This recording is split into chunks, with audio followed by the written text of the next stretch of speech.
heavy, that lumbering doom, riff. that Yeah. doom, that gloom, that big, that chug, that dirt. And I think it's a good point to also That point out doom, that gloom, that I want you in my room. that boom, boom, boom, boom.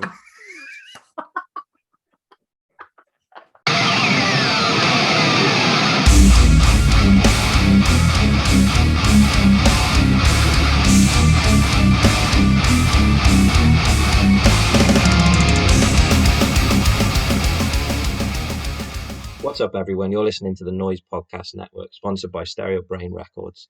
And today, Sam and I have an absolutely stacked episode for you. Sam talked a little bit about his time at Download Festival a couple of weeks ago, where he saw some of his favourite bands, including Bleed From Within and Megadeth. And then we took the time to talk about two fantastic releases that are coming out this week. Coheed and Cambria are going to be releasing Vaxi 2, A Window of the Waking Mind, and it's the mark of the triumphant return of Alexisonfire, with their first studio album in 13 years. Make sure to follow us on Twitter at Noizze Podcast and at Noizze UK. Like and subscribe on YouTube, and be sure to listen wherever you get your podcasts. That includes Spotify, Apple Podcasts, etc., etc., etc. Enjoy the episode. Hello, everybody, and welcome to another episode of the Noizze Podcast. I'm once here with owner extraordinaire, but not owner extraordinaire. No intro, but lots of intro. Be affectionate, but not too distant. Be his friend, but don't talk about him too much. Jack Holloway. How are you today, Jack? You all right? Good, thank you. And I'm glad that you approached me in a way that I find satisfying. How are you, Sam? Good. Yeah, not too bad. Not too bad. Things are going well. My day started with an email from one of my year 13 students saying I can't come in today because I've been taken to the ambulance. Not just to the ambulance, it wasn't like a tour, taken to the hospital via the ambulance. All well and good usually, but our exams today. So don't really know what we're going to do with that. We've got to apply for what's called special consideration. Hopefully she's okay, obviously. She's got a maths exam tomorrow. I just feel dreadfully sorry for the girl. You know, of all the times to be dreadfully ill and that type of thing is just horrendous. But then after that, sort of the day has rattled on at his own pace. Just got back. Here we are talking about some stuff. Went to Download last week. All is well in the world. Ooh, do tell. I mean, you have to talk to me about Download, Sam. Yeah, it was the Saturday that I went. Just for clarification, I didn't go all 3 days, so I missed Biffy Clyro on principle. I missed Kiss because I'm not 103, and so I saw the middle day, which for those who weren't too aware of that, was Iron Maiden, Megadeth, Mastodon, Deftones, Hold and Absence, Bleed From Within, whole host of bands that we as Noizze have recruited, supported, or at least fawned over. Certainly in the case of a few of the ones that I've mentioned, including Hold and Absence. You're the founding member of the fan club, I think, of those. So the day itself was superb. I mean, if I talk about Download, if you after the synonyms that you get with like beer, mud, and body odor, the fourth one will probably be rain that you'd usually associate with Download, and yet we got none of that. You know, it was perfect all day. It was really, really lovely. But obviously, no one is here to hear the weather forecast. The bands that I saw were Bleed From Within, Hold and Absence, Megadeth, Mastodon, Iron Maiden, which is a triumvirate, which was just extraordinary. And sort of dotted around a few different places throughout the course of the day as well. I just sort of pop my head in and things like that. First things first, considering Bruce Dickinson has had throat cancer in the last couple of years and is rapidly approaching an age where you'd stop believing the things he says out loud and start making sure that he's got a second pair of underwear on all the time. He sounds extraordinary. The band opened with like 3 tracks off the new record and then just rattled through 1983 to sort of 1989 without really stopping for an hour and a half. There was a run where it went Fear of the Dark, Hallowed Be Thy Name, and Number of the Beast back to back. And it's just like a reminder that, oh shit, they've written 10 to 12 of the biggest 50 metal songs ever over the course of 5 or 6 years, and they all sounded great. The crowd was really, really good. It was just an extraordinary thing. And I was there with Chris, who had a thoroughly wonderful time and came out with what he described as a newfound respect for Maiden, which was good. That's big for Chris. Yeah. He kind of was like, I get it now. You know, I get the difficulty that Andy Coppin has booking big headliners for downloads. You walk around and you see the demographic that you have to try and hit. I mean, we had there from everything from like people who must have been in their 60s and 70s right down to children, like really young children. You know, obviously you've been there. That wide demographic really is metal mecca for the UK. People from all ages, creeds, backgrounds, demographics all sort of come to this festival. And if you've got to fill that field, you kind of need a sure thing. And Maiden was as close as a sure thing as they're going to be. They were tremendous. They did the whole 9 yards, you know, like big sort of dramatic sort of openings and things like that. The Spitfire for Ice is High. The whole bit. It was terrific. Mastodon was sensational from a musician standpoint. They're not the sort of band that you could sort of like get somebody there who's never heard of Mastodon and then they'd just be immediately sort of into them, because the sort of nature of the songs are quite complex and I think you need to have a prior knowledge. But to be a fan of the new album, to be a fan of them in general, to see them perform some of those new tracks were extraordinary. Got a bit emotional watching Megadeth because I was like 17 beers in at that point and I was, 40 feet from Dave Mustaine for like the first time in my life. And I was like, and they started playing Wake Up Dead, which I didn't think I'd hear. And then I sound checked it like that morning because I heard some of the sound checks and I was like, there's a real chance here. My favorite Megadeth song. This is another thing as well, like a personal standpoint. I've talked to you about this before. I've seen like, I don't know, the rough count is probably 30,000 bands live probably at this stage. And I know all my favorite bands I never seem to hear, like my favorite song just seems to avoid me. But this time I heard like my favorite Megadeth tune, my favorite Iron Maiden song, even obscure ones, and Mastodon with the favorite tune of the new album, the More Than I Could Chew, and with that long extended solo at the end, just utterly gorgeous. But the best band of the day, Jack, Bleed From Within, and it's not close. Not even close. You know, it's funny. I heard this. I have not heard a bad word about them. I've heard, and the way that I've seen people, our metal Twitter community talking about them, is that was like a defining moment. Yeah. I definitely for where they're sat in their career and where they are moving forward. For a start, the place was packed. They were playing what I believe was the third stage. I might have to double check. And it was just absolutely rammed. You couldn't really get in or out. We only just managed to get there and get just like sort of the first level inside the tent really to enjoy. We managed to sort of sneak around to the side to get a decent view. And they're extraordinary. So powerful, punchy, just a huge sound. The drummer was sensational. Vocally, they were brilliant. And it seemed like the crowd had been waiting for them, because by the time that they began, there was just this eruption for every chorus. It did feel like a shift in the gear for them. If Shrine does the business, then they could be playing main stage in a couple of downloads time. Absolutely, they were superb. Hold and Absence were exactly as you thought they would be. Lucas's voice carries well live. They played in a tent, which is perfect for them because it enclosed what they were doing. They even played the new single, the one featuring Alpha Wolf, though obviously without Alpha Wolf there, which I do think it's lacked a certain, a certain edge to it without the feature. But the big tunes delivered, Gravity, just unbelievable. They've just got a streak at this point. That's silly.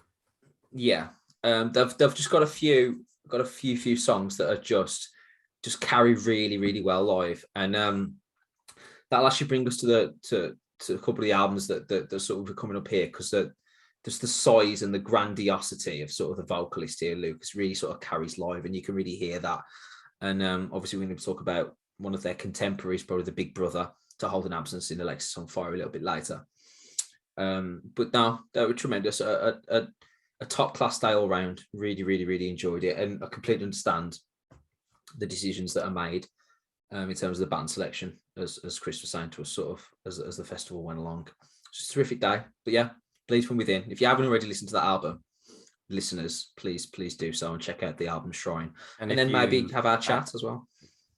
I was going to say, and if you haven't listened to the chat, and I edited that episode and obviously hadn't heard it beforehand, I was actually really blown away by how good of a chat that was. It felt, I just the way he talks about the band and where they've come from, where they've got to, and how they got there.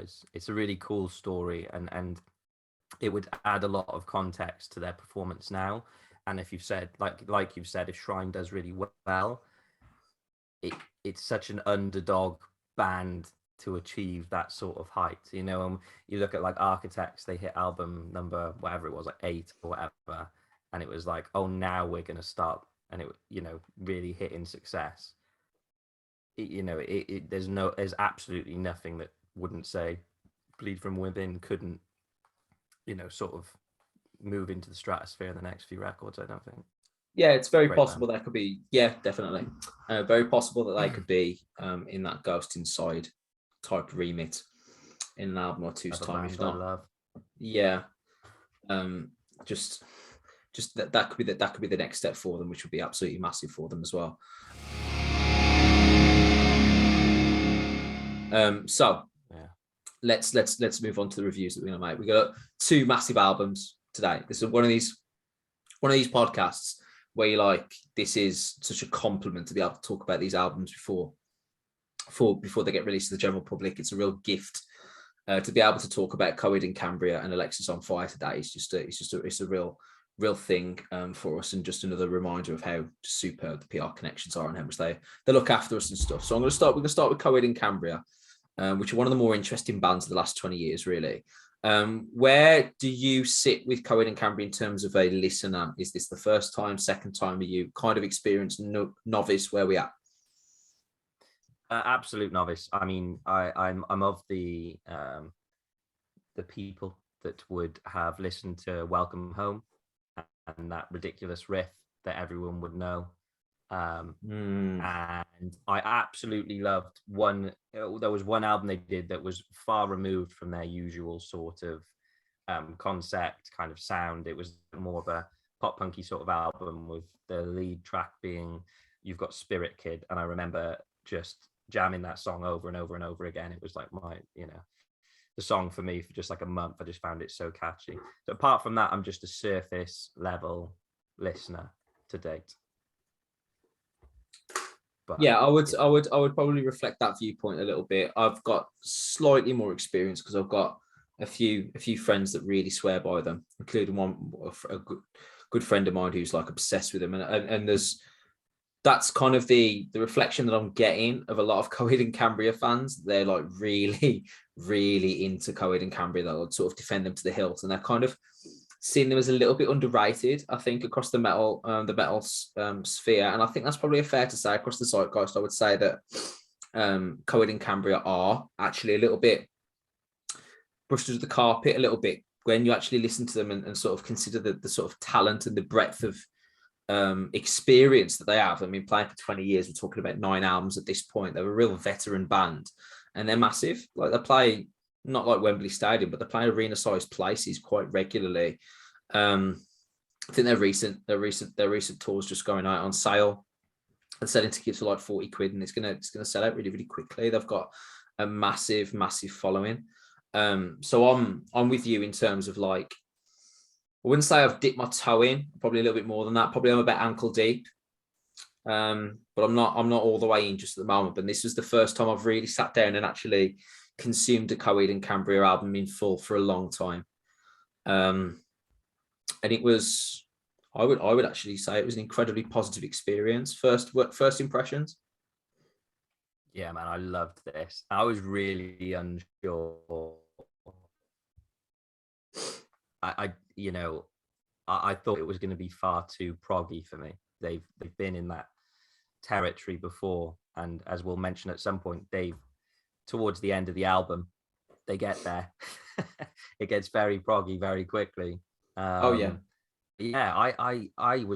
had zero expectations, good or bad. I just went in like you. I've got people that I know that absolutely love Coheed and Cambria, and they love Coheed and Cambria. Like it's like a die-hard fanship.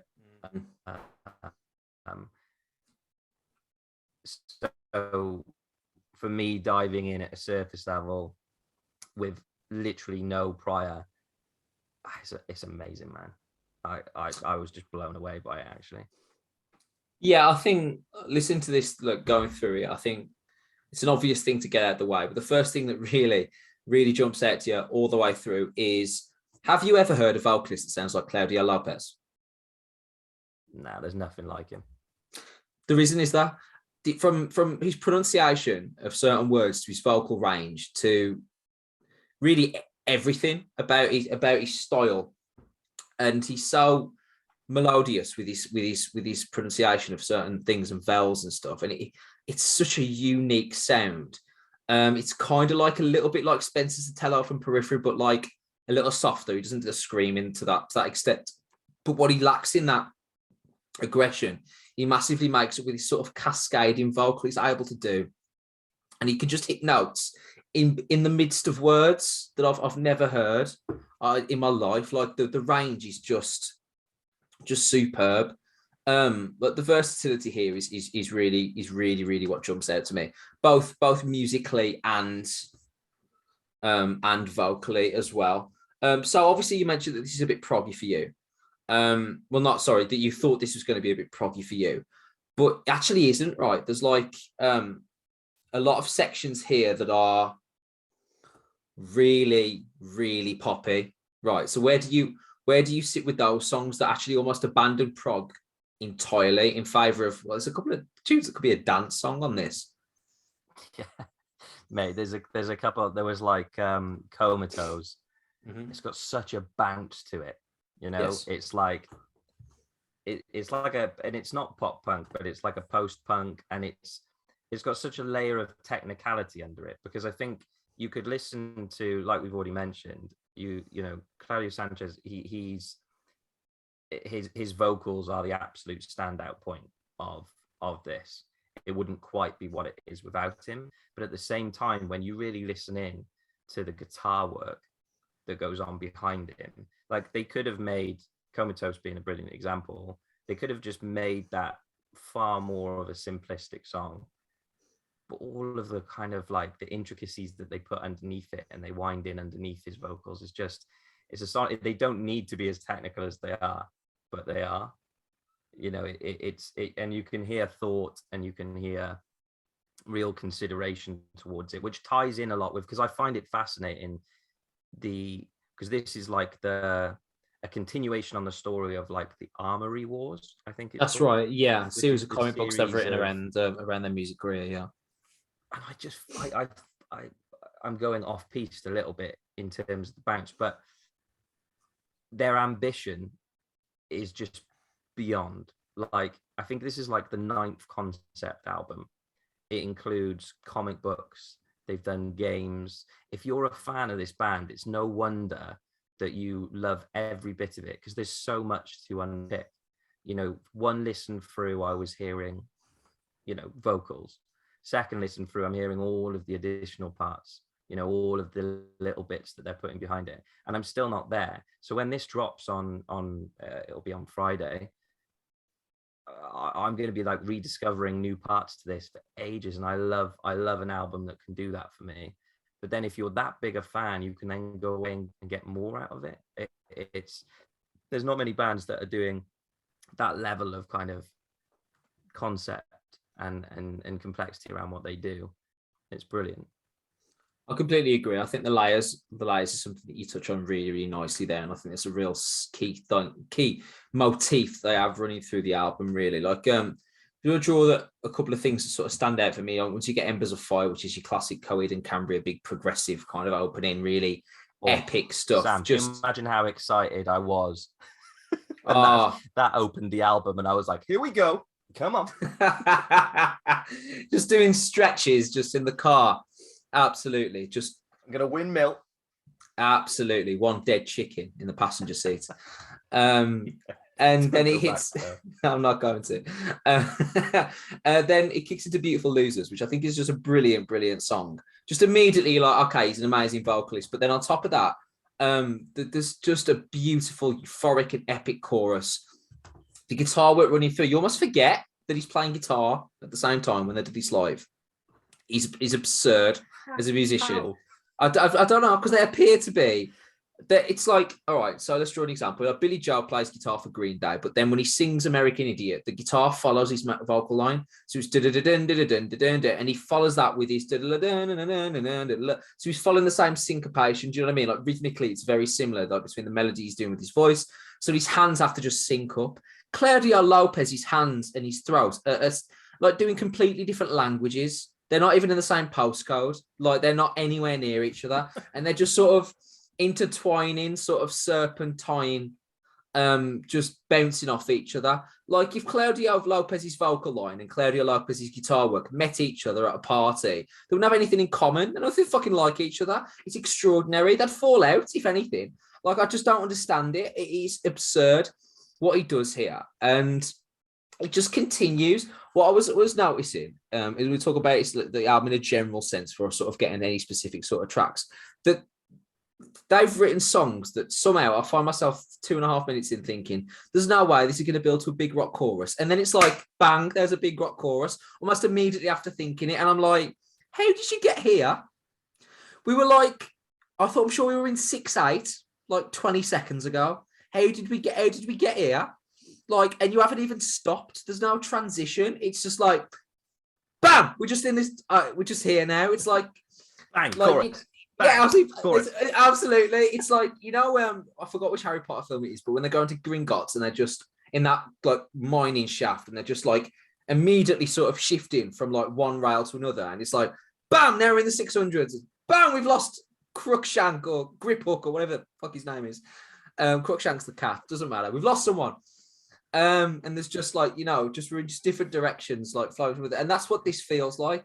It is absurd. So, like, let's talk about like Shoulders, which is it's a Lenny Kravitz song, really, isn't it? Like it's like fuzzy electro riff. Wow. It is just beautiful. Oh. Really, really, really nice. And it sort of shows off his vocal, really bouncy. And then again, I'm like, what's the chorus of this going to sound like? And it's a massive rock chorus again, like with a pop sensibility. And then I take you back to these like ridiculous sort of like just ridiculous riffs and stuff. Like, where are you sitting with this at this point? Because I was like baffled as such, but I was just like really impressed at just the dexterity of what was going on here. It's like some real swagger about it, isn't there? You know, oh yeah. You can feel the maturity, and you can feel that this is a band that are just at a point in their career where they can do what they want, but their talent means that they can rein it back in, and somehow they do that thing where they include so many different aspects into. I was talking about it when we talked about the Malev record, but this is like to a whole other level. You know, in terms of what they're trying to, can you imagine what the cutting room floor looks like when they're trying to pull all of these components together?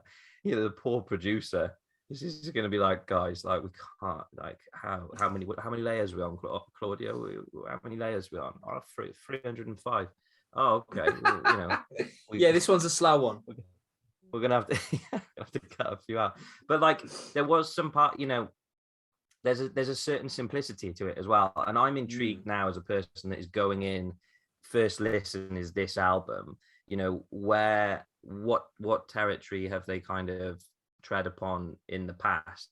You know, has it been more proggy? Has it been more kind of, they talked about in the press notes for this that they brought in some real electronic kind of influences. Shoulders is a perfect example of that. I'm interested to hear what led to that, how they got there, you know, to have hit this certain level where they can experiment in the way that they are. And still, I mean, to me, it still felt like Coheed. I'd be interested to know what a fan thinks as well. Yeah, you know? Yeah, no, absolutely. I think I've got to assume that it's one of those things where the band and the music changes around Claudio, and it's just he's the constant. He's the staple, isn't he? You know. Yeah. As long as he's I would there. assume, yeah. He's the straw. He's the straw that stirs the drink, so to speak. And I think that this is clearly an extension of largely his creative output.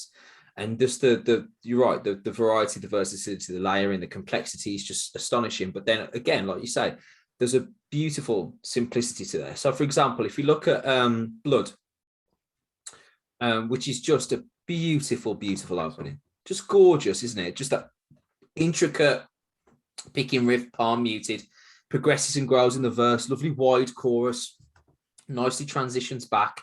It's just a beautiful pop rock song. And they sort of juxtapose that with the Liars Club, which is a lovely chord pattern again, but then you've got a tempo change immediately halfway through. It's really impactful, amazing chorus, and then flicks away to these sort of like xylophone sounds at the conclusion. Like I can't get over some of the musical decisions they make here that just really works. Really works. They are simultaneously a great rock band and a really good collection of pop writers by the sounds of things. Like, just sort of thinking about some of the ones that I'm talking about here. So like Bad Man could be a Nickelback song, and Our Love could have been written for like Ed Sheeran in terms of like the beauty, like really affecting, arresting type of music. I love this whole album, so I'm gonna come to you before I sort of start talking about every single song and things like that. What were some of the highlights for you? What were some of the real standout songs, especially for a new listener, especially for someone that sort of went in not just open-minded, but also a little bit potentially wary? What were the things that stood out to you listening to this album? There were the obvious ones, like you've just mentioned, including as well A Disappearing Act was one of my favorite songs on the album. Love Murder One was also just had this huge soar to it. When he really kicks it into full gear vocally, I'm going to appreciate that more than anything else as a generally as a non-musician. But actually what I got to then, I'm like looking through the track listing as I'm going through, and I'm getting towards the last 3 songs, and I'm getting sweaty, I'm getting nervous. I'm like, this has been a brilliant ride. And we get to, I think it's around Our Love. And I mean, the transitions to this point as well, any fan of Linkin Park and Hybrid Theory Meteora is going to be a fan of a song transition. So you best believe I dig it. And I absolutely loved the transitions on this. It was just so seamless, but every song had such a different kind of closing, opening, that there was that seamless factor to it, but it also felt like a different song. And then we get into the last 3 songs. I think it opens with Ladders of Supremacy. Oh, what a song Ladders of Supremacy is. It feels like on the one hand, it feels like a different album. On the other hand, it doesn't feel like we went anywhere. It feels like the previous songs built to where we're at now. And Sam, I liked it. It's like an 8-minute song. Yeah, it's really hard not to like, isn't it? For me, it includes it steered away from those single tracks that had really beautiful pop sensibilities to them, and any single one could hook me in. And that's where it tied together the concept for me. That's where it pulled together the kind of, I started listening more lyrically. I started, it felt like I'm someone that that likes a score, that likes, instrumental music. So to hear those 3 songs at the end on the bounce, I was fully into it. I couldn't believe it. So I think that weirdly that was the highlight for me, because it was the part that I was treading at the most kind of cautiously, but actually was just so pleasantly surprised. I'm blown away by how much I like this. Yeah. I was listening to this thinking Jackson will love this. Like I was listening to it earlier this afternoon, and some of these massive choruses, and I'm like, Jack's driving along to this. He's having a whale of a time. Man. I want to talk about the final track on this, because it needs a minute on its own, really. Window of the Waking Mind. It's a beautiful acoustic song at the start that transforms into this like pseudo exotic theatrical.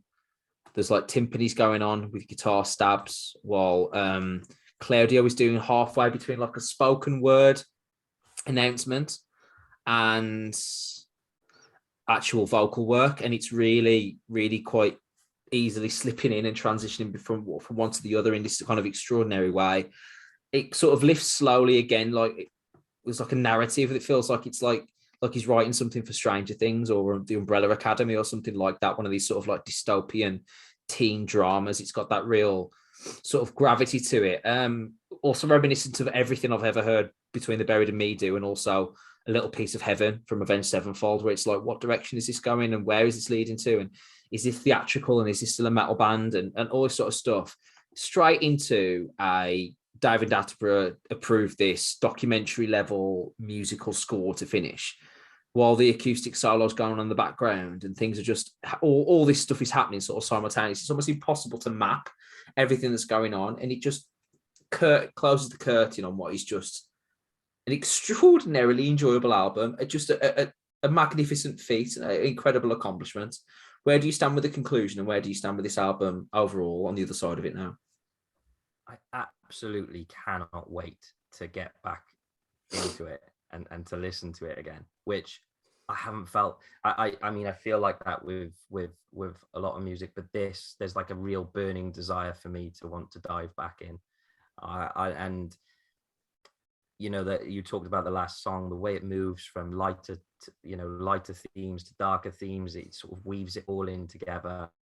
It's absurdly good, and there's takeaways for people of kind of, I don't need to know the rest of the story or what's happened before to absolutely love this album, but now I want to go and check out the others. You know, it's an incredible album.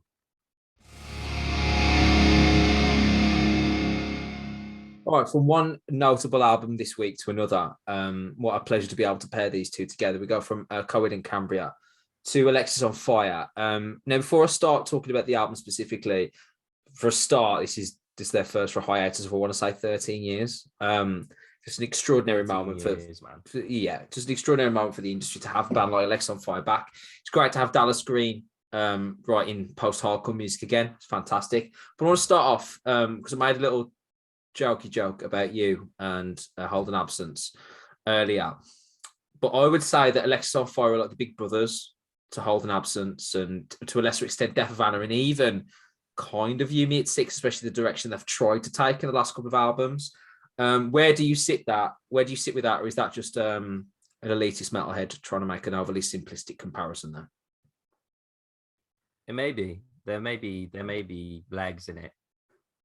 I mean, one of the big factors there is that I love this, and I love those bands that you mentioned. I get where you're going with it. There's some real lines that can be drawn between. There's a certain harshness and a certain edge that has been maintained that I think sets Alexisonfire apart.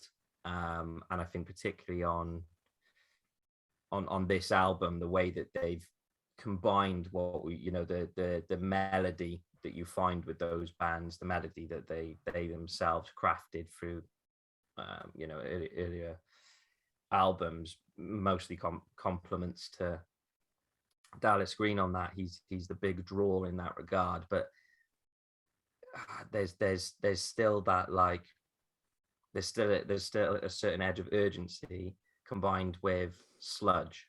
There's something about this album that is sludgy, and I'm a big fan of it. I like the combination. I like what they've done with it. Like what you've done with the place, I'm a fan. Yeah, I'm completely with you. There's a dirt, there's a filth, there's an undertone to this that's really nice. There's a real sort of, I don't know, like Los Angeles underbelly where you've got the Sunset Strip with the beautiful sort of sun over the horizon, and then underneath you've got all this sort of seedy dark underbelly, and I think it juxtaposes those two things really nicely. And I think once again, like we talked about with Claudio Lopez, it starts and ends with Dallas Green, and starts and ends with his voice and his songwriting style. And just having him back in front of a microphone, in front of a band like this, sort of reaffirms the talent that he has. I mean, like, obviously City and Colour are great, but there's obviously a sort of musical ceiling on the sort of music that they're going to produce. Obviously, we know the sort of acoustic stylings that he puts together there. So Alexisonfire really allows him to sort of stretch out, and I think you heard that a lot. Big fan of the opening of this. I was thinking immediately like Fever 333, Dystopia type stuff. Rolling Tom's nice groovy opening riff, a little bit of Don Broco on that kind of like groove, a little bit, but like a more acceptable version because Don Broco a tin. But really, really enjoyed feeling like within 3 minutes, I was like, welcome back, Alexisonfire. Brilliant chorus, just immediately arresting and dark and nasty. Nice drum intersection, big chorus. And the same with the follow-up, Sweet Dreams. How immediately did you realize that you were going to be an Alexisonfire fan based on this album? Was it like 30 seconds? Because it feels like it should be 30 seconds for someone of your musical taste. Straight off the bat. And I mean, I could hear, so since the start of lockdown, I was a fan of the singles. They dropped about 3 or 4 singles, I think, prior to this album, none of which are on there, but all of which you can hear the sort of shift that they're taking. One of which, when they kind of announced they were coming back, and then, you know, the sort of the longer songs, the kind of the some of the Black Sabbath sort of influences, and that kind of that darkness, that those doom sort of elements. So I had a preconception of it, and I'd heard Sweet Dreams. I'd heard a couple of the other singles as well, because I looked at them for our new Noizze features, and that's what got me in. I was just like, I'm all in on this. But yeah, the moment that I hadn't heard the opener, it's Committed to the Con, isn't it? Yes, that's right. Yeah. The punch and it just, yeah, man. It's just every single song was the sort of music I'm just like, I want to walk into a bar to that. I want to kick open the doors. Maybe I'm watching too much, like, I don't know, Peaky Blinders and shit. But yeah, I mean, it's all that sort of music that just like gets me like revved up. It's good shit, man. Yeah, I was in way before 30 seconds, mate. Yeah, just immediately. I'm not remotely surprised. This seems like a band that you should just love. Yeah. The jaunty, echoey riff on Sweet Dreams, I'm really a big fan of. Sort of lumbers at this off rhythm, slightly off kilter sort of pattern where it's 4/4, but you can't really quite gauge it all the time. I do wish it went out of third gear a little bit, but by the time I got to by the end of it, it was just wonderfully enjoyable. I want to guess that you adored Sans Soleil. Like, I'm just going to throw it out there that I felt that you fell in love with that song. I love that song. It felt like Death of Anna mixed with Teenage Wrist, mixed with good early Yumi at 6, mixed with or a bit of Hold and Absence, actually. All these sort of like post-hardcore emotive, but in like a way that, you know, you can sort of like handle, because it's sort of that blend of heaviness mixed in as well. So it doesn't feel overly emotive, but it doesn't feel overtly heavy just for the sake of it. It felt really, really good. Like, nice slow pace, smoother and silk vocals. They're just effortless. You know, that whole "Where You End, I Begin" chorus that's just repeated. It's my favorite song on the album. I'm hoping that you enjoyed it too. Oh, yes. Oh, it's amazing, isn't it? Talk to me about this song. I mean, I loved every. Do you know what it was? It was like it hit me in this song because I was still at the point where I was trying to think, what is it for me that I'm loving about Alexisonfire, and why haven't I been there before now? And I missed that point in which Crisis came out, and following that, Young Cardinals, and maybe I just wasn't there at that time. Going back now, I get it, like, I absolutely love it, but I wasn't there for it. So I don't know, it's never quite got me. So I'm kind of like sat there and I'm thinking, but why do I love them so much now? And I think it's because they've, and when I got to Sans Soleil, I could hear it, that somehow, even in the midst of a song like that, they managed to hold on to that level of vulnerability, that level of urgency that they've got, that kind of, that thing that really makes them unique in what they do. And that's one of the best songs I've heard of the year. Sans Soleil is, I mean, it's so me. Like, that shouldn't surprise you in any way. No, it's wonderful. It's beautiful. I love it as well. Dallas Green, it was the point where I just sat back and I was like, Dallas Green is one of a kind. Yeah, he's a wizard, isn't he? It's just a wonderful vocalist. All these bands, and I don't want to list the 4 that I keep listing, but like, there's a lot of bands that are trying to do what Alexisonfire do effortlessly, right? Like, is that fair to say that the big career move from a lot of these sort of post-hardcore, used to be really hardcore bands, and they start to soften, or like pop punk bands that start to try and find a more mature direction? They're all trying to sound like this. Like, Alexisonfire have just nailed the blueprint, and it's it is utterly effortless. It is like there's not a care in the world in sort of writing these songs. It's just phenomenal, absolutely phenomenal. Sort of following that with Conditional Love and Blue Spade, those big punky opening, punchy on Conditional Love, and then Blue Spade had like a kind of Mastodon-esque kind of heavy That lumbering doom, riff. that Yeah, doom, that gloom, that like that big, that chug, that dirt. And I think it's a good point to also that point doom, out that gloom, that I want you in my room. that boom, boom, boom, boom.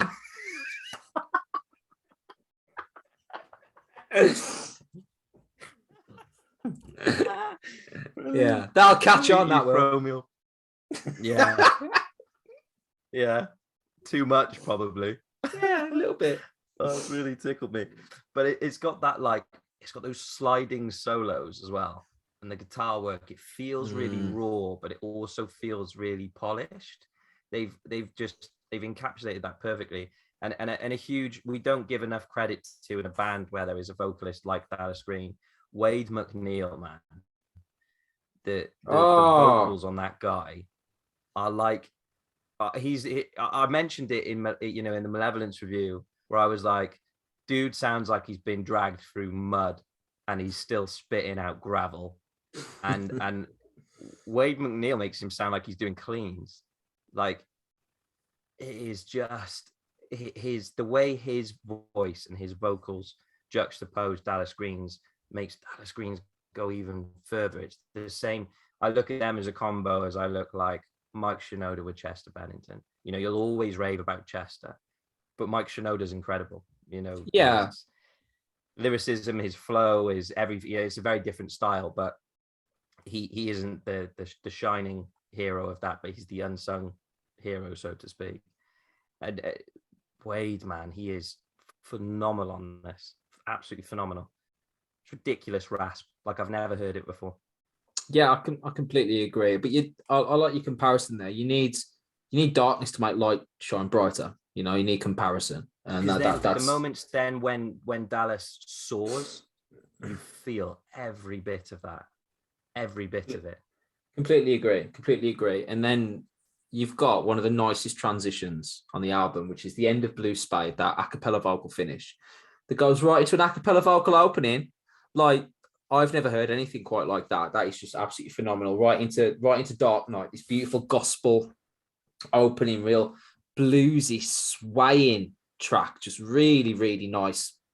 And once again, a show for the band's versatility, because I know it's been 13 years, so they could do anything they liked at this point. People are just glad to hear it, but they could have knocked out what I would describe as a paint by numbers Alexisonfire track, shall we say, where it's like, all right, here's the heavy ones, here's the big single, thank you, we'll see you on tour. And that could have absolutely done that. It would have lapped it up. It gets 3 out of 5 or 7 out of 10 at every main publication, probably including ours. And they're right on show. We're all high-fiving each other at Alexisonfire back, and then we go back to hear another forgettable album. But they haven't done that at all. They've really, you can tell that I don't think it's taken 13 years to make this album, but you can tell that they've spent an additional amount of time piecing some of these together. There feels like a real versatility, a real soulful quality to some of the music. And I think that is massively at the benefit of us as listeners, because I think this is the sort of, because I think if Alexisonfire came out and said, all right, we're going to bring out an Alexisonfire album, it's going to sound like Alexisonfire, a lot of people would be like, listeners would be like, well, I've already got bands that sound like Alexisonfire now, that they've kind of missed the boat, like yourself, right? Because if Alexisonfire came out and delivered just an average album, you'd be like, well, I've got a better version of that now. I've got this band and this band and this band and countless others that do that type of music, but now younger and more contemporary. But what they've done is they've expanded their artistry a little bit, and I think it's given them a little bit more scope for an audience. Am I chatting at my arse? Does that make sense?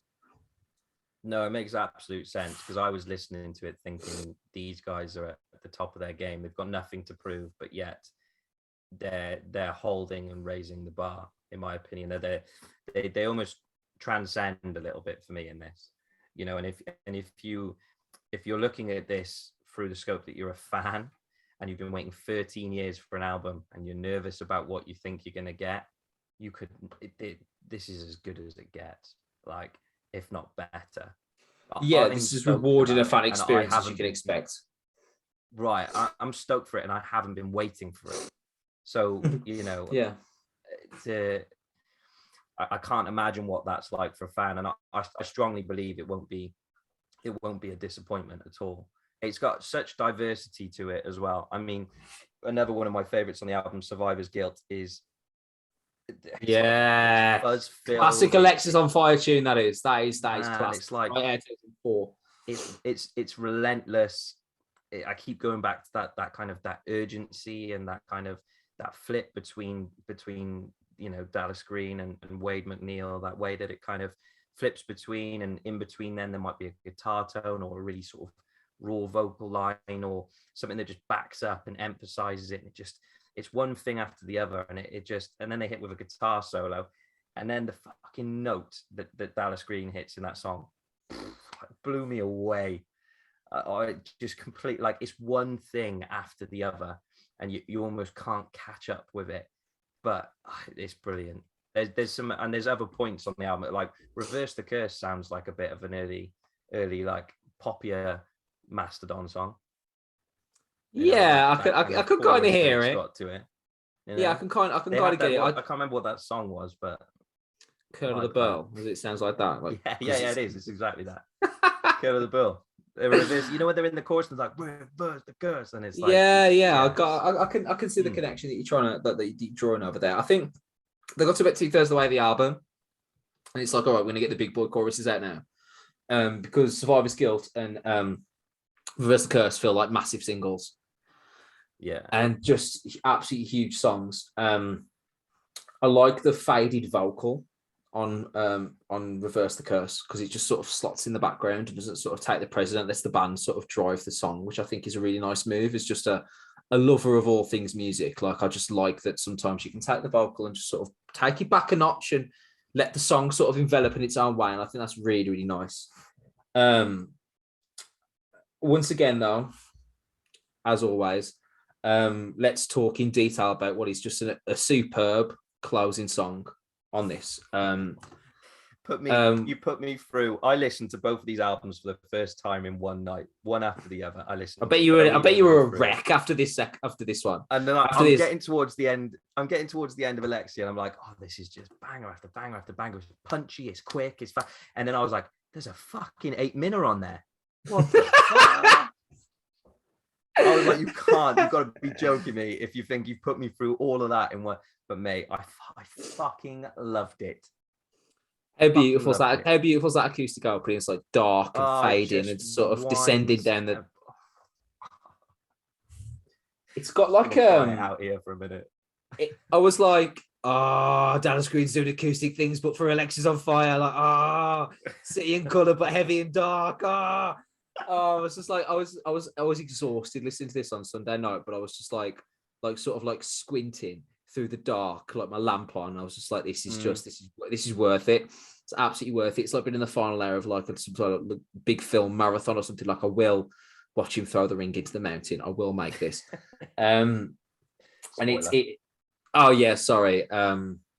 Hills of Eyes ended really strangely the other day. But it felt like an Oasis tune, like that sort of, like when it started to sort of like strum, I had that kind of feel to it. Now, I don't need to listen to this and immediately switch off, but like in a good way, I promise. But it just developed into, I don't know how to describe it really, like a cacophony, a crescendo of some description, where the acoustic sort of ramps up and ramps up and ramps up, and then it just transcends into this just massive chorus with a guitar solo that's like sort of looping. He's sort of experimenting with these sort of like this high register. His vocals are going on in the background, they're sort of cascading in and out. It's really emotive, it's really visceral, it's really raw, and it's really beautiful. Really, really beautiful, really cathartic, a really great end to the album. And another reminder, it's like how we, with Dallas Green, we have one of the most, talented people in this industry. And every time you listen to a track of theirs, it's like, it's just a diamond. And I think it brings the album beautifully to a close in a really, really organic way on what is a thoroughly enjoyable record. That if you're an Alexisonfire fan, I can't see how you are walking away with anything other than a massive grin on your face after hearing this, feeling that your band are back and they're really good, and the wait was worth it. I mean, 13 years is a long time. I mean, people were talking about a new Guns N' Roses album that only took 14, for production. So this is it's a year away from that. So what we're talking about here is extraordinary length of time. So to come back and sound like this and end the album in this way was just utterly marvelous. Thoughts on the close, or thoughts on the album overall? I just think this song was the perfect moment to bring together the Alexisonfire of old and the Alexisonfire of new, all of the newer influences. It was a statement of, we haven't lost what made us, because that hugely lies in within McNeil and within Green. And you get to this, I love the way that song just layers really subtly and just bit by bit by bit, and it builds and it builds and it builds, and like you said, it hits this huge crescendo where it blows up and it becomes very Alexisonfire by the end of it, and then it finishes, and it just felt like the perfect moment to end on. And I'm with you. I don't shout at us if you think we're wrong, but I can't see how this would be a disappointment. So many bands have come back after, and I mean, don't get me wrong, they were on a hiatus, and then they returned, and then lockdown, and it's been building for a while. I think they dropped their first of the singles in 2019, but I don't see how you see this as anything other than, it feels grandiose, which it is in its return. If you hit with a return and then the album was tin, you can't match that level of anticipation that you have. I think this does that in spades, personally. Well, a two-part question for you to finish. All right, I'm going to get you out of here on this to echo Tony Kornheiser. First one, who's the happier fan base on Friday, Coheed or Alexisonfire? Oh, that's a tough fucking question. I've got to go with Alexis. I mean, Coheed have been dishing out since '95, some in chronic. I mean, but I mean, what makes me stop there is they have such a cult following, and one that will be immeasurably happy, I'm sure, of that new album. But the return of Alexisonfire, that to me feels like huge moment. Yeah. All right, here's my second question. In 6 months, you're putting your album of the year list together. Which one of these two albums is higher on that list in 6 months' time? That's a really tough one. I'll start by saying, without a shadow of a doubt, I think they're both top 10. Okay. They both blow me away, and I usually get this at least once or twice a year. So to have it both in 1 week, it's completely floored me. I think for me, I think Alexis is probably up there for me as the higher album. But that's to take nothing away from Coheed. I'm massively taken by both albums. What about you? I think Alexisonfire's fans are happier because obviously the context of the return makes it just an event. But I think Coheed and Cambria are going to be higher on my album of the year list in 6 months' time, pending approximately 40 changes of mind between now and then, but including on the day, most likely. But yeah, I think it's the only way to do it. That's going to bring our pod to a close. I'd like to start off by saying, obviously, thanks to Jack for joining me on the pod as well, and thanks to both of the lovely PR folks that sent us Alexisonfire and Coheed and Cambria. Just big shouts to everyone that works with us on acquiring those albums. If you'd like to give us a follow on Twitter, it's @Noizze Podcast. Please also follow @Noizze UK. That's the same name for the YouTube channel as well. That's Noizze UK. Give us a follow on Facebook and everything as well. Please like and subscribe. Please keep an ear out for the album reviews that you're about to hear on Spotify and wherever you get your podcasts, as well as lots of content. Going to be doing Loads of stuff the upcoming week. I'm going to be interviewing Conjurer, a member of Conjurer tomorrow, whose name is yet to be given to me at this stage. I'm going to sort that out. Hopefully tonight I'll be able to send an interview link and do all the bits and bobs for that. And then after that, myself and we'll be reviewing that Conjurer album on the Wednesday. That'll be set to be released sometime in the coming weeks after that. Jack, I'm sure, will update me on the actual dates of that. And then we've got loads of stuff running through too, because I'm barely keeping track at this stage. We've got stuff here from now until really the end of summer, and probably beyond. Me and Jack are hashing out lists the other day that sort of went up to October, which is exciting and terrifying in equal measure. So we've got really stuff coming out of our ears. Please make sure as well, if you're a fan of the interviews at Poor Festival, give those a like and a subscribe as well. There's one every day running this week. I think so far we've released Stay Voices, Do Trips, and El Muno. And I think that's everything I need to plug. Is there anything else you need to plug, Jack, or is it just echoing what I've said, or have I missed anything? Yeah. It's busy at the moment. I got an interview with the local lads in Glass Heart tomorrow. I'm going to be dropping that, I hope, on Friday. The Conjurer review, we're hoping to put out as a review interview next Tuesday. Just a note that we're putting out episodes on Tuesdays now. We're hoping that kind of gives a bit of time to digest our thoughts before an album drops. Just feels like a better way to kind of to put them out at the moment. But yeah, we're stacked. I mean, there's albums coming out from Ithaca, from Oceans of Slumber, that you're going to drag me through. That's probably going to be less positive than this. Later in the year, we've got Lamb of God, we've got Machine Head. We're hoping on all of those albums coming in, and a few more in the meantime. Death of Anna as well, which I'm obviously stoked for. So there's some really cool releases coming out. It feels like a really relentless point in the year, but it feels good to be doing it. So yeah, we got a lot going on. Yeah, sick. Yeah, it absolutely is. It's a really exciting time. So thank you everybody for listening. We look forward to seeing you and speaking to you with you again. Listen to everything, listen to our stuff, follow us on Twitter and podcasts and all the rest of it. Thank you. We love you. Goodbye.